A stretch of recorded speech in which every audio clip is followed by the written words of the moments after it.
Hey, it's Chronologically Gaming, the only channel that's perpetually retro because we're playing every video game in order of release. We've reached another milestone, played every or seen every video game through November 1982. These are the very first video games of December 1982.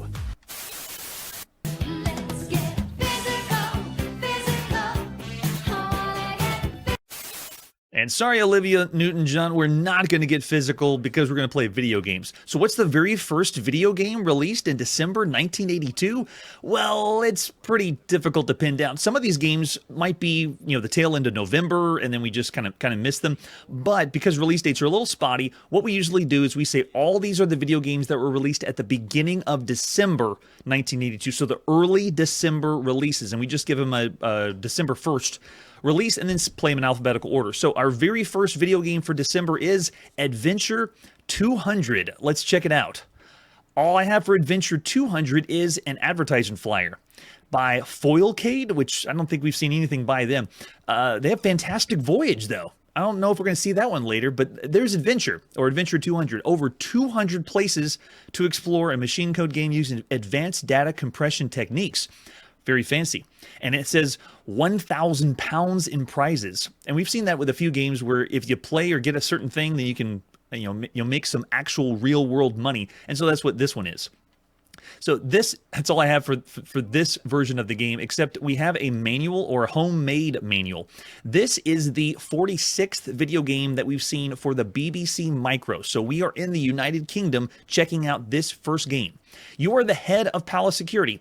Agents from the evil land of Grunlock, which lies to the east of the Great Ravine, have stolen some treasures and you are in disgrace. The king has told you that if you return to the palace without recovering all the treasures, you will be killed. You are dressed as a peasant, and you'll be able to travel freely in most parts of Grunlock. It almost sounds like they're ripping off Zork here with the vernacular. If you don't arouse suspicion, a torn piece of paper was left behind by the thieves with these symbols. So this homebrew manual is just explaining how to load the game, and you'll be playing the game by using two-word text parsers. So it's another text adventure game. It explains our movement, what we can do here, what nouns, abbreviations, and some examples. And then we even have some hints and tips. And this one says 220 places. And I heard another reference that this has 230 places. So it's supposed to be an adventure game that has so many screens. I guess no one can really define it, at least from my original research. All right, let's go to the United Kingdom, play the brand new game on our BBC Micro. This is Adventure 200 by C.J. Combs, released at the beginning of December 1982. Oh, there we go. It has the same opening. So this is the very first time we've seen anything by C.J. Combs. It is a text adventure game. Prepare to use your brain. The 226th video game we've seen that is text only and you're adventuring. All computers right now. This is the 226th video game we've seen. This is the 66th text adventure game that we've seen in the United Kingdom. That's how many games that are at least originated from the United Kingdom. So this is the same story we read from that homebrew manual. And if we want to continue, it explains us how to play. And it's telling us the commands are like performing a puppet. We have to send in the commands to the computer and then it tells us what to do. Move around. And then we have the verbs right here. We have dig, drink, lock, unlock, light, inventory, view. Lots of verbs you can use besides just the normal movement. Oh, there we go. Take, drop, throw. Yeah, this is pretty impressive. We have some nouns that we can use too. And then abbreviations where you don't have to type the entire thing. You can just do an abbreviation like dig and drop. You can just do DI or DR. And then it has an example. Like if you want to say take lamp, you don't have to say take lamp. You can actually say TALA and it recognizes it. And we've seen that with adventure games. It's just helpful that it's right here. It's also all in game. All the instructions are all here with the tips and tricks. And if you get stuck, usually there's a help command, but I don't see help. Oh, it's just actually telling us if we get stuck, what to do. Interesting. So there you go. This is going to be going against all these adventure games we've seen from the United Kingdom, like the Chateau on the Dragon 32, Adventure Quest, The Curse of Crowley Manor, Philosopher's Quest, and Castle of Riddles, just to name a few. All right, let's go. Obvious paths are north and south. You're at the east gate of the palace. A huge mountain towers to the north. What now? Let's head south.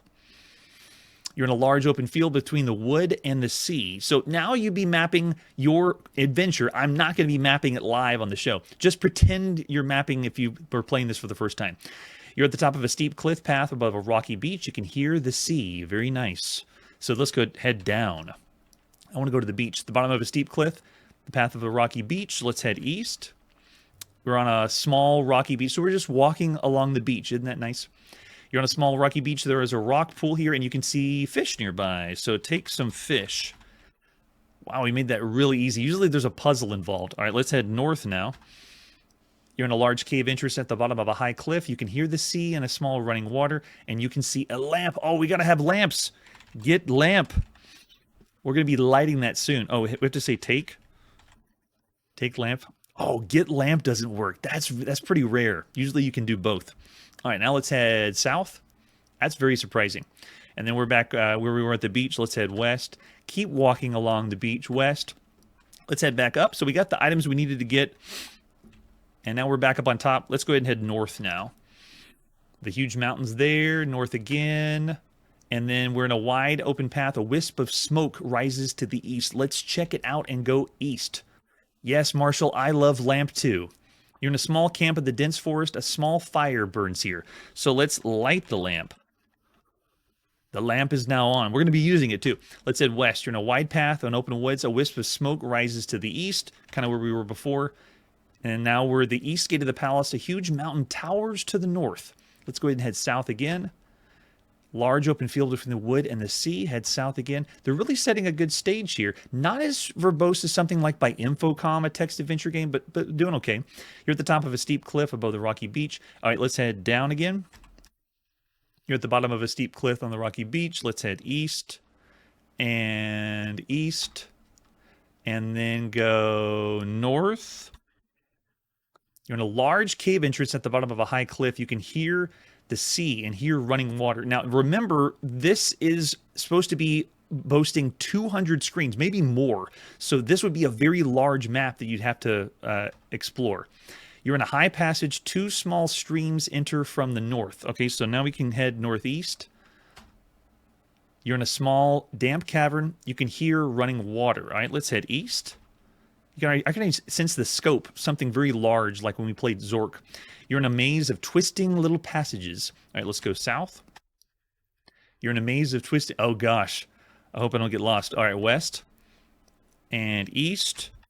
Oh, man, this would have been... You would have been lost trying to get through. Okay, we're in a narrow, dry canyon. Let's go north.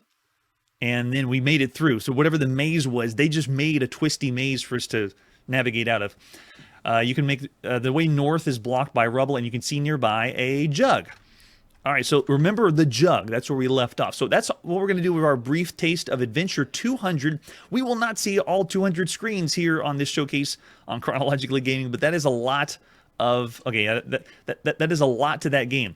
I'm actually not going to rate this one quite yet because this game was available on other systems. The second time you would have seen this is on the brand new Sinclair ZX Spectrum. This is Adventure 200 on an even newer home computer than that one. So this one I have a different advertisement flyer, and there it is. It actually calls it Adventure 200 here by Foilcade. First time we've seen this company, but it says here over 200 places to explore. And I wonder if because there's a different number of rooms, or at least mapped out, that the different ports have more rooms or less rooms than others. So this marks the 145th time we've played a Sinclair ZX Spectrum game. The Specky already has that many out here in December 1982. And there you go. That is all of the rooms, or at least this map that I found. There's several you can find online, but holy moly, you can barely even make that out. Look how many rooms that is. That's pretty big. That's like time zone from Sierra big. And I think, is that all we have for that? Just the map? Yeah, with some examples of screenshots. So we have, we won't look at the same homebrew manual, but this one is released both by CJ Combs himself and Foilcade. So let's pop in the cassette tape and take over where we left off, playing Adventure 200. The 227th text adventure game that we've seen on Chronologically Gaming on all home computers. There is no text adventure games on any... There's no handheld text adventure games or console. text adventure games. That's it. All right, so this one I'm going to load where we left off, and there we go. We're back where we left off on the BBC Micro. I don't think anyone did this at the time, but we get to go hop from computer to computer and take over where we left off. All right, so now we can see nearby a jug where we left off before. So this is the 12th text adventure game that we've seen on the Sinclair ZX Spectrum. This is going to be competing with games like Super Spy, Adventure 1, Adventures A, B, and C, and Black Dwarf's Lair, just to name a few. All right, so we got a jug. We got to take that jug. This text just looks exactly like I'd expect from the Sinclair ZX Spectrum. The BBC Micro, most of the games had the text that we saw previously, but I just feel like that one's a little bit classier, a little sharper to play. All right, after we get that jug, let's head south. We're in a narrow, dry canyon. South again. You're in a maze of twisting little passages. Uh-oh, we got to get our way out again. Let's head east, and then west, and then south, and then east. Everyone memorize how to get out of there. We're in a small, damp cavern. You can hear the water running. All right, so now we can go northwest. This is awesome. Someone even brought up to me, do you even play text adventure games since you're playing every video game? Oh, yes. Yes, we do. There's a spring here running away from the south. All right, let's go southwest. I'm already very mixed up considering how many rooms this is. You have a wide cavern. You can hear running water. Okay, let's go to the water. You're in a small cave. A small stream forks in to 2 here. You can see nearby a coin. That's awesome. All right, let's go ahead and take a drink. It just says thanks. I don't think there's any reason we have to take a drink. And then take the coin. And then let's take some water because we have that jug. Now we're ready for adventuring. All we need now is a flask, which I guess this jug might count as our flask. All right, so after that, let's head west. We're in a wide cavern, and let's go north. We're in a small chamber. Let's go up. And let's go west. We're at the top of a large pothole. Now we're at the top of a steep cliff, path above a rocky beach. You can hear the sea. Okay, so this is kind of where we ended up before. Let's go ahead and head north. See if we can find something interesting to do. And then go north again. We have a wide path, open woods, a wisp of smoke. So we've seen this place before. Let's head east. And then the small fire burns here. Let's go north. And then now we're in the dense forest, and nearby we can see an axe. Yes, take that axe. Oop. Take axe. There we go. We got it. And then let's head south. All right, so this is a massive game. So as usual, adventure games here on the show, we just do a quick taste of what it's like for your first experience with these games. Adventure 200 is daunting. It's actually pretty cool because of all the text adventure games we've seen so far, it's trying to go with more screens than usual. The only other games that could compete with this amount of size of screens would be the like Time Zone we saw by Sierra is just the only one I can think to come to mind, or Infocom Zork, but they don't try to get this much. This is a lot, so they did some trickery to make this happen. So of all of these games, this one particularly is going to be available also on the Dragon 32 and the Sinclair ZX81. We're only going to see these 2 ports here, but if you want to see more of this game, there's a link I'll include down below for Ringa and Blue. They're trying to play every text adventure game or just adventure game in chronological order, and they're currently in 1982, just like our show is. So if you want to, check that one out. But otherwise, I'd say of all the adventure games you could see or play yourself right now, it's not as impressive as Infocom as far as the detail. This game's going for quantity rather than quality. So I'll still give it an above average rating of 3.5 stars of all the games you could play across all home computers just because of that. But I mean, it's kind of like our show. We go for quantity rather than quality here. I'm looking in the chat. Jeremiah's throwing out 3 stars, pretty average, and then Charlie's 3.5 too. I mean, you got to admit, that's pretty impressive they were able to push this out. Kind of reminds me of the way they got Adventure, the original on the Atari 2600, to work, having more and more screens, or Pitfall on the 2600 too. All right, there you go. Our very first game that we've seen for December 1982 was a text adventure game. Let's see what our next release is. We're next heading to the arcade to play a very obscure one. This one is Agent Super Bond. Super Bond? You mean better than Bond? Here's the advertisement flyer for Agent Super Bond. If you loved elevator action, don't miss Agent Super Bond. Oh, a conversion kit. Oh, okay. This one's the later one. Okay, so the first time you would have seen this may not have been a conversion kit. That's why we haven't seen elevator action yet. So this must be a later advertisement flyer. This one is only available in the arcade. It wasn't ported anywhere. It's the 564th video game we've seen so far in the arcade. And this one is obviously a fan game of James Bond. The only other game we've seen that references or alludes to James Bond was 007 Aquabase on the Texas Instruments home computer. So I like how they have the artwork in the front with the terrorist and the intrepid agent that's there. For controls, we have an 8-way joystick. We can hold the button or we can zap the button. That's a good point. Charlie's bringing up about the conversion kit and the dedicated cabinet, and yeah, that may be true too.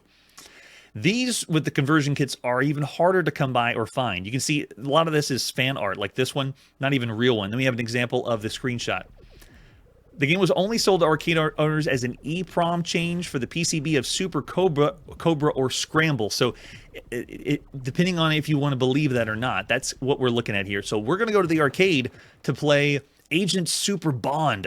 This is developed by Alpha Company, published by Signatron USA at the beginning of December 1982.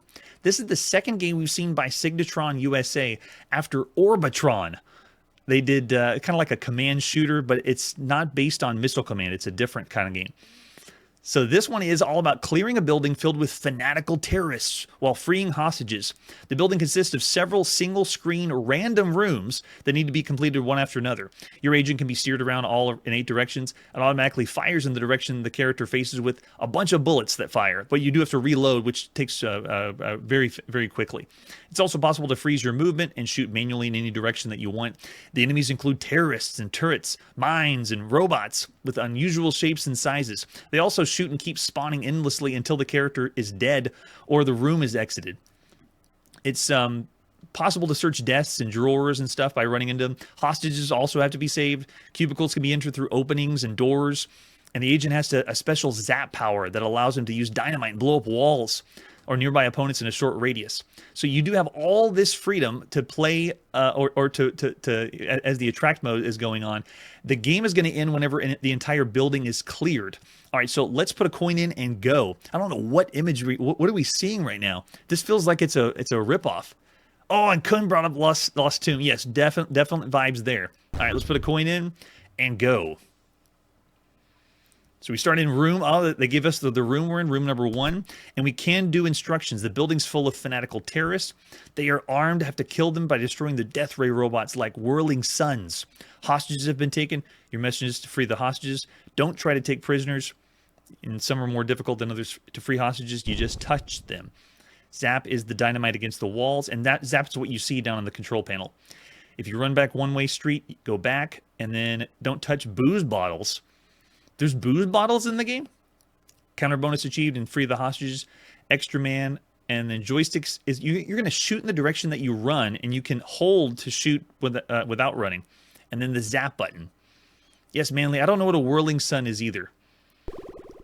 Hey. The games are starting to talk to us. All right, here we go. I'm moving freely at the top left. Oh yeah, the character looks just like Lost Tomb, at least first impressions. And as I move around, this is strange because it's auto-firing in all directions that I move. And if you look at the top left, that's my ammo, and then it has a little reload. It's kind of interesting. Why did they have a reload section? That's a little strange. So I'm just dodging bullets. I need to make my way to the exit. They are constantly going. Let me reload this way. Oh, let me hold down. There we go. So I can hold down the button and actually stand still. It's constantly bringing enemies in the room. So my first experience was death.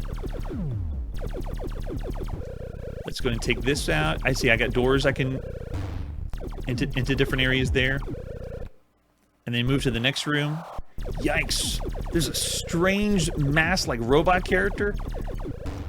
I don't see any hostages in that room, so let's move on to the next one. And you can see you can touch the desk if you need to. Part of me feels like it's giving me vibes of a hacked or homebrew game, or not a real game.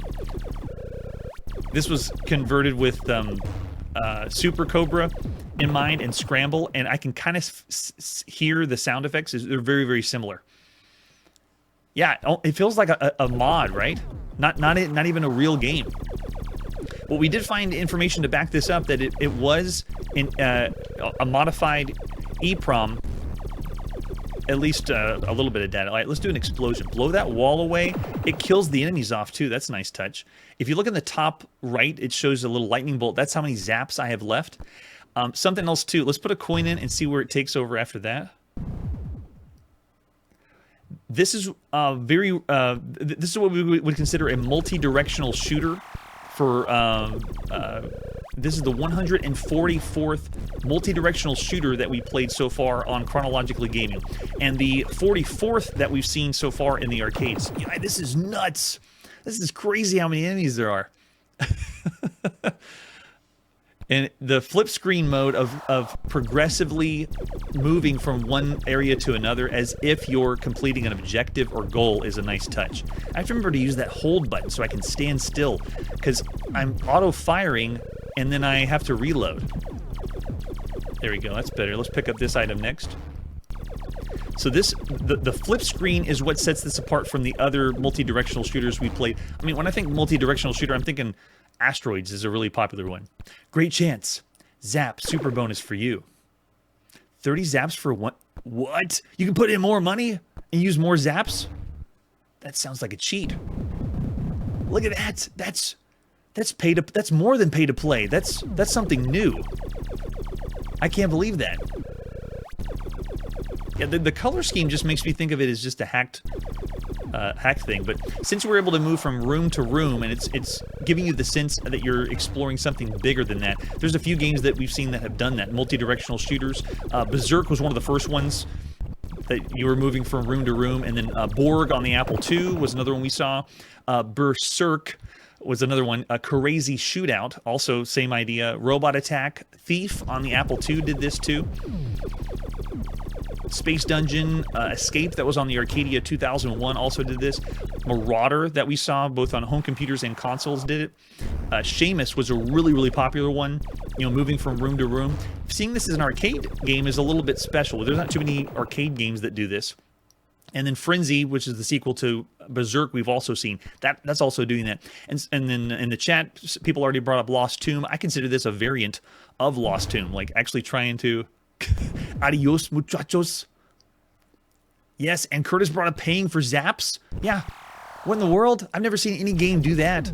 We can pay for more bonus. I'm not even using my zaps. I have 51 of them. I might as well just destroy everything. That is other level. So you can see I'm at the end now. I have to make my way to the other side. Let's just zap. Yeah, zap our way and blow everybody up. That means I have to make my way back to the other side, right? Yeah, there we go. And you do get power-ups. If you look at the top, not necessarily power-ups, but it's changing up the amount of ammo I have. Like, notice whenever I pick up certain things from the desks, I'm getting much more ammo before I have to reload, which is another good point. And it is allowing us to continue where we left off. So not only are we continuing or putting money in to add more zaps, which is so rare, but we're also putting money in to continue the game right where we left off. And to tell you the truth, this game is... It feels like we're playing the movie version of Die Hard before Die Hard comes out. Because we are trying to kill hostages in a building, you know, a really tall skyscraper building. But this is 1982. There's no such thing as Die Hard right now. I wonder if they got the inspiration from this. And in the chat, I see a 2.5 and a 3-star of all the games you could play for everything in the arcade. And there's something about Agent Superbond that is intriguing because it's a little different. But then there's also something that's pulling me back. Like Agent Superbond makes me feel like I'm playing something cheap and ripped off that's or not totally complete. So I'm a little all over the board. I got a 2.5 and 3-star I see in the chat for everything you could play up to this point in the arcade. Curtis is saying 3 stars. Yeah, and I hate paying for special items too. Jeremy is saying 3.5 stars. Yeah. And that's true. We did die really easy, but we could have used our zaps if we paid enough money for it. I'm willing to say 3.5 stars. Of all the games you could play in the arcade, this one is an above average arcade game, just by a little bit. I don't want to go any higher than that, but I couldn't call this average just because it's doing a few things different, but it is totally ripping off Lost Tomb. Marshall's going way low. I got a 2-star. So pretty divisive for the live chat that I see tonight. For all the games you could play in the arcade, I'll still say 3.5 stars. Agent Superbond is kind of going a little all over the place, but I'll still say an above average arcade game for everything you could play up to this point. Not nearly up to all the classic or golden age arcade games we've seen so far. Yeah, I'm thinking 3 or 3.5, somewhere around there. All right, after that game, let's see what our next game is.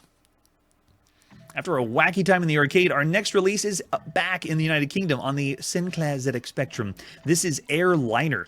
Let's check it out together, starting with the box. Or the cassette case. Airliner. This one is the 146th game we've seen on the Specky so far. And this is not the first release in December. This is the later release by ProTech when they actually made it look fancy like this. I mean, look at that nice box. You know what we're going to play. It's going to be a flight simulator game. That's right. Let's see the other artwork we have for Airliner. When you first saw Airliner, it was here in Your Computer magazine, the December issue. Look at this. This game even made the cover. That's Airliner on the cover of the December issue of Your Computer in the United Kingdom. This is the 9th video game that we've typed in to play from Your Computer magazine. And it is going to be released later by ProTech, the second game we've seen by ProTech after Venture up to this point. If you play this one at some point by ProTech, it's going to be around 1983. So this box would be around 1983, but there is a release that was in Spain, where it's known as Pilote de Línea. So this is kind of like in 1982, you would have played either the type-in version of it, or you played a Spanish version of it. So if we go through the box, there's the ad you would have seen by ProTech when it was released in a cassette case. Take off to touchdown. You're in control. Flight simulator on the ZX Spectrum. Yeah, I got to see that to believe it. If you flip to the right page in Your Computer, they just call it the ZX Spectrum Flight Simulator. And this is where you would type in to play this.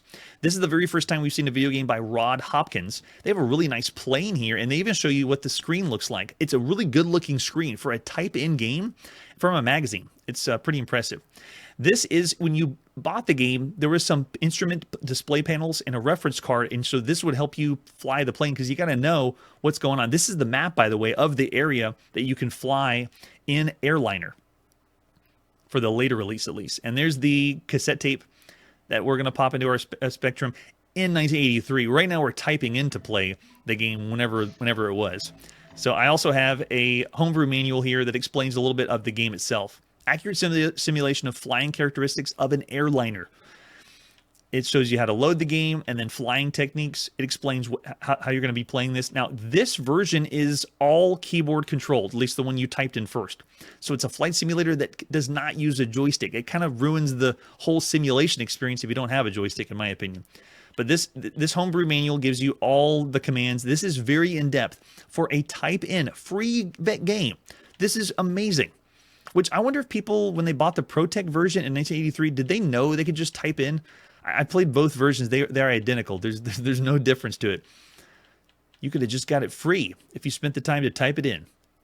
So this is explaining everything that you need. This is way too much for a type-in game as far as all the type-in games we've seen up to this point. That's really, really nice. All right, so we're going to go in and do our best to explain a little bit how the game works. Yeah, there's the ProTech release. Let's type in and play Airliner. Rod K. Hopkins, Your Computer first. At the beginning of December, whenever you typed it in, 1982. All right, here we go. Here's the controls. So if we decide to say yes, we want to take off, we will start on the runway and then, take the plane off. If we say no, then we actually start in the air, and you can say what coordinates you want to do. So what I'm going to do is I'm not going to take off the plane. I want to show you the experience of what it's like to be in flight in the midair. So I'm going to say no. We're not going to take off. And then the starting altitude, I want to start it at 1100. And then wind direction, I'm going to make our wind direction 0. I want no wind and no wind speed. Keep it simple. And then I want to define the location because I want to get in a position where I'm about to land the plane. So what beacon do we want? We want EDN. And what radial do we want? We want 70. And what heading do we want? Let's do 250. And then our DME is going to be 5. Now, if we did all this, it is going to place us in the air. We are currently in the air flying. I cannot tell a difference whether I'm on the land or in the air because we're basically completely obstructed with dials. That's all we have. And we've already played flight simulators here on Chronologically Gaming. So I'm just letting you know, we are currently in the air. We are flying Airliner, the Airliner game, and you can barely tell what's happening. And this is not usually the experience with flight simulators right now. This is the 21st flight simulator that we've seen on Chronologically Gaming. Some of the best that we've played on home computers would be the A2FS1 or eventually the one we just played, Microsoft Flight Simulator. That's the best one. Another one, good one is Jumbo Jet Pilot on the Atari home computer, or 747 Flight Simulator on the Dragon 32, and 747 Landing Simulator on the Atari home computer, just to name a few of them. This one is the third flight simulator we've seen on the ZX Spectrum so far. So I'm in midair, I'm flying. We've already played flight simulators on the ZX Spectrum. Night Flight was the other one, and Flight Simulation was the other one. All right, we have to get our gear going, get our gear down. At least they changed the view. And this is supposed to be the runway. So what you see flashing is the runway we're supposed to be leading down to. And I have to control all of this with the keyboard if I type the game in. So this one is the fourth flight simulator that we've typed in and showcased on Chronologically Gaming. Airplane on the VIC-20, Dead Stick Landing on the Atari home computer, and Jet Set on MS-DOS we've also typed into play. Now, this game apparently is available with a joystick in 1983 because the ProTech version had a joystick adapter, or ProTech had their own joystick adapter to play the game.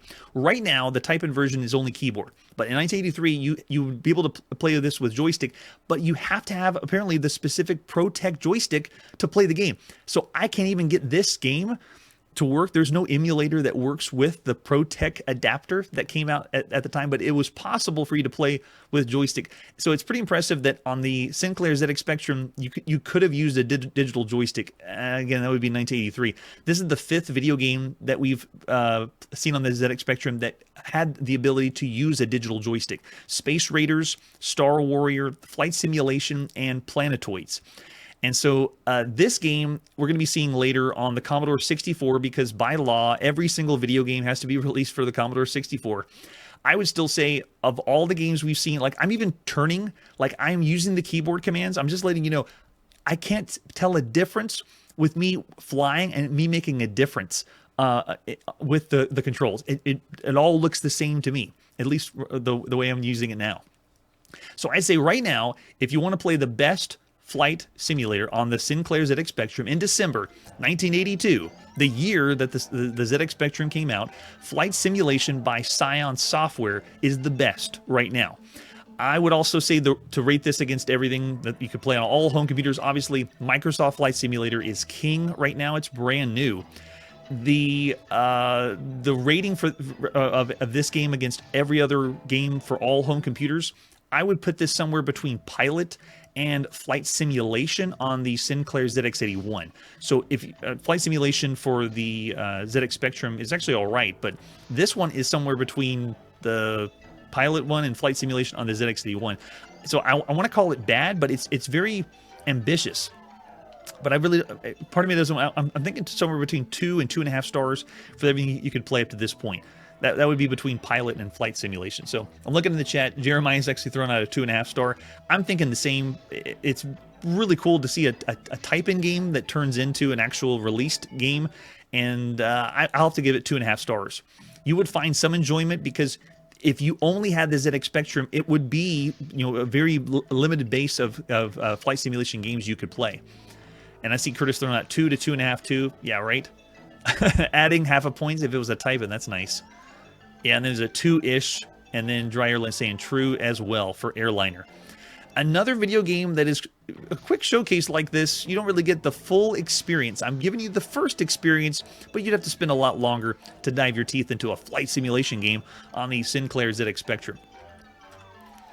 All right, that's where we got to put our video game playing on pause. Thanks so much, everyone, joining me here for the live show as we started the very first video games of December 1982. We have so many games to go before we get to the games released at some time in December 1982, and then the games released at some time in 1982. There's going to be lots and lots more games to come before we close out the year. So next time on Chronologically Gaming, we have more aliens to blow up and annihilate, and Hudson Soft tries a Star Trek variant. That's it for today, and like I always say, if you can be any Bond, be Sean Connery, the original Super Bond. Hey everybody, thanks for checking out the channel and joining me on my quest to play every single video game in order of release. We'll be streaming live every weekday at 9 p.m. Central, so join us and let us know if we missed any games along the way. This video would not be possible without Launchbox, RetroArch, and MAME. Tell all your friends there's some crazy guy named Chronologically Gaming trying to play every single video game. We have links down below that'll send you to places like our Discord and Patreon, and one that says all the video games we've ever played. If you go there, it's a list of everything, and you can click right to the game you want to see. Chronologically Gaming is the name to look for. We are perpetually retro, and we will catch you next time.